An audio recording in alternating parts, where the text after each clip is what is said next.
ආයුබෝවන් මේ දවස්වල තියෙන වැසි සහිත කාලගුණයත් එක්ක අපේ හැමෝගෙම ආරක්ෂාව ගැන හිතන එක ගොඩක් වැදගත්. විශේෂයෙන්ම පවුලේ ඉන්න කුඩා දරුවන් සහ ගර්භණී මව්වරුන්ව අකුණු අනතුරු වලින් ආරක්ෂා කරගන්න ඕනේ විදිය ගැනයි අද අපි කතා කරන්නේ. කීෂ්බායි නාලිකාවට සාදරයෙන් පිළිගන්නවා. ඉතින් මේ වැසි සමයේදී අකුණු කියන්නේ අපි කවුරු ටිකක් බය වෙන්න ඕනේ. ඒ වගේම හරියටම දැනුවත් වෙලා ඉන්න ඕනේ ස්වභාවික අනතුරක්. මේ බලන්න මේ අනතුරු ඇඟවීම කෙලින්ම එන්නේ කාලගුණ විද්‍යා දෙපාර්තමේන්තුවෙන්. ඉතින් මේකෙන් පේනවා නේද පවතින තත්ත්වයේ බරපතලකම. ඒ නිසා අපි මේ කියන කරුණු ගැන බොහොම හොඳින් අවධානය යොමු කරමු. හොඳයි අපි හැමෝම අහස කළු කරලා එද්දි අකුණු දකින්නවා. ඒ එන සද්දෙට බයත් වෙනවා. හැබැයි ඇත්තටම අකුණක් කියන්නේ මොකක්ද? ඒක ඇතුලේ සැඟවිලා තියෙන ශක්තිය කොයි වගේද කියලා අපි හරියටම තේරුම් අරනෙමු. මේ අගේ දිහා පොඩ්ඩක් බලන්න. ඇම්පියර් 30000ක් හිතා ගන්න පුළුවන්ද? අපේ ගෙදරක මුළු විදුලි පද්ධතියම වැඩ කරන්නේ ඇම්පියර් 30ක් වගේ පොඩි ගානකින්. එතකොට ඒ වගේ බැලුවම එකම එක අකුණක අපේ වගේ ගෙවල් 1000කට එකපාර විදුලිය දෙන්න පුළුවන් තරම් බලයක් තියෙනවා. මෙතනදී අපි තේරුම් ගන්න ඕන හරිම වැදගත් දෙයක් තමයි වෛද්‍ය විද්‍යාවේදී ලයිට්නින් ඉන්ජරි කියලා වෙනම තත්ත්වයක් හඳුනාගෙන තියෙනවා.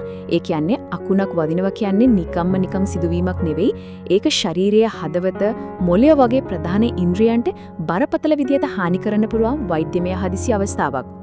අකුණක් හැදෙන විදිය හරිම සරලයි. හරියට අපි වියලි කොණ්ඩයක් ප්ලාස්ටික් පනාවකින් පීරනකොට කොණ්ඩේයි පනාවයි දෙකම ආරෝපණය වෙනවා වගේ වැඩක් තමයි වලාකුළු ඇතුළෙත් වෙන්නේ. වලාකුළු ඇතුලේ තියෙන පුංචි අයිස් කැට එකිනෙක හැප්පෙනකොට විශාල විද්‍යුත් ආරෝපණයක් ගොඩනැගෙනවා.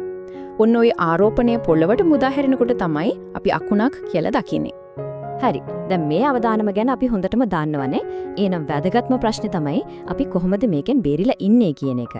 අපි දැන් බලමු ජීවිතයක් බේරගන්න පුරවා සරල උපදෙස් ටිකක්. හදිසියවත් ගිගුරු මේක වහින වෙලාවක එළියේ ඉන්න වුණොත් මතක තියාගන්න කුඹුරු ක්‍රීඩා පිටි වගේ ලොකු විවෘත තැන් වලින් වහම අයින් වෙන්න. උස්ස ගස් යටට යන එක නම් හරිම භයානකයි. මොකද අකුණු හැමතිස්සෙම බලන්නේ පොළවට එන්න තියෙන ලේසිම කෙටිම පාර. ඒ වගේම වතුරෙන් සහ ලෝහමය හැම දෙයකින්ම සම්පූර්ණයෙන්ම ඈත් වෙලා ඉන්න ඕන. හිතමුකෝ ආරක්ෂිත තැනකල යන්නම විදිහක් නෑ කියලා. එහෙම වුණොත් මේ ඉරියව්ව ජීවිත ආරක්ෂික වෙන්න පුරුවන්. දණහිස් දෙක නවාගෙන ඇඟේ උස්ස පුළුවන් තරම් අඩු කරලා පොඩි බෝලයක් වගේ හැකිලිලා ඉන්න. වැදගත්ම දේ මොනම හේතුවකටවත් බිම දිගා වෙන්න එපා. මේකෙන් කෙලින්ම අකුණු සැරයක් වදින එකේ හානිය ගොඩක් දුරට අඩු කරගන්න පුළුවන්. ගෙදර ඇතුලේ ඉන්නවා කියලත් සම්පූර්ණයෙන්ම ආරක්ෂිතයි කියලා හිතන්න හොඳ නෑ.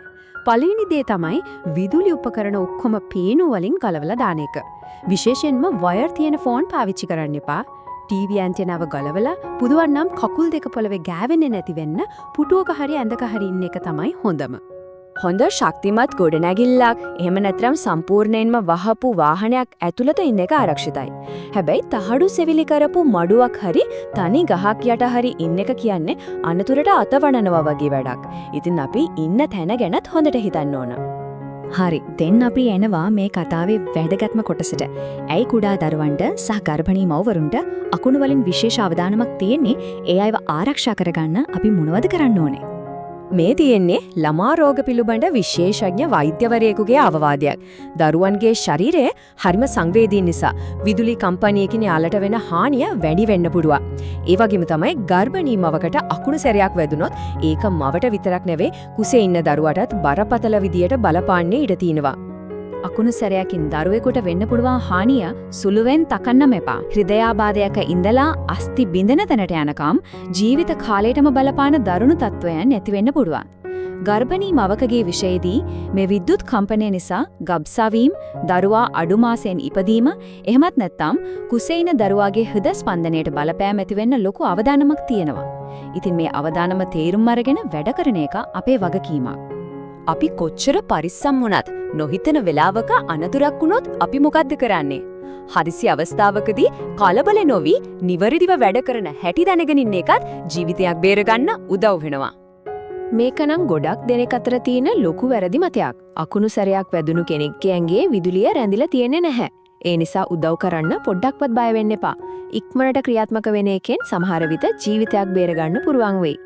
මුලින්ම බලන්න හුස්ම ගන්නවද හදවත ගැහෙනවද කියලා අවශ්‍ය නම් කෘත්‍රිම ශ්වසනය දෙන්න. ඊට පස්සේ රෝගියාව වම් පැත්තට හරවලා තියලා පුළුවන් තරම් ඉක්මනට රෝහලකට අරගෙන යන්න. අනතුරට ලක්වුණේ ගර්භනියමාවක් නම් එක තත්පරයක්වත් පරක්කු නොකර රෝහල්ගත කරන එක අතිශයින්ම වැදගත්. ඉතින් අවසාන වශයෙන් මේ වැසි කාලයේදී තමන්ගේ ආදරණීයන්ව විශේෂයෙන්ම දරුවන් සහ ගර්භණී මව්වරුන්ව අකුණු අනතුරු වලින් ආරක්ෂා කරගන්න හැමෝම දැන් සූදානම්ද? මේ දැනුම ක්‍රියාවට නංවලා හැමෝම පරිස්සමෙන් ඉමු.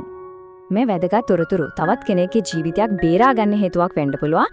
ඒ නිසා මේ දැනුව තමන් ළඟ විතරක් තියාගන්නේ නැතුව අනිවාර්යෙන්ම ලයික් කරලා ෂෙයා කරලා අනිත් අයත් එක්කත් බෙදා ගන්න. තමන්ගේ අදහස් අත්දැකීම් තියෙනවා නම් කමෙන්ට් සෙක්ෂන් එකේ අපිට කියන්න. ඔබ සැමට ආරක්ෂිත දවසක්.